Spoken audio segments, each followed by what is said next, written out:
6 7 8 9 10.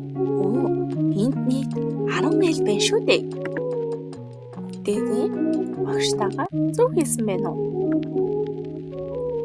За тэгвэл багштайгаа бүгдээрээ ярилцъя. 5-ын тооны бага хурш нь хэд бэлээ?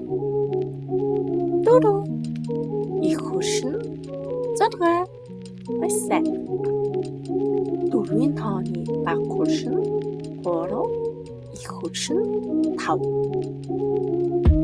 7-гийн бага хурш нь 6. Их хурш нь 8. Харин 6-гийн бага хурш нь 5. Их хурш нь 7. 8-ийн тооны бага хурш нь 7.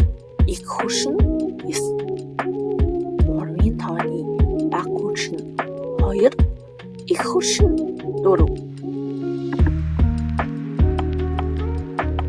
Эдийн тоонууд орхигдсон байна. Бүгдээрээ ажиглаарай.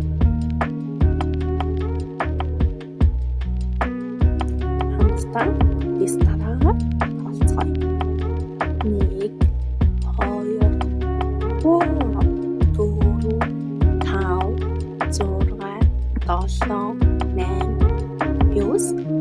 3 Эдэж бидэнд мэдэгдэж байгаа тоон 1 2 5 7 9 байна шүү дээ. Мэдэгдэхгүй байгаа тооныг нөхөж бичээрэй. Багш нандаас ансаг асууя. Миний их хурш 7.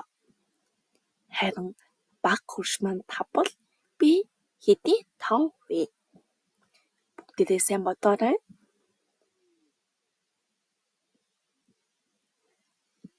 Багшаа 6-гийн тоо.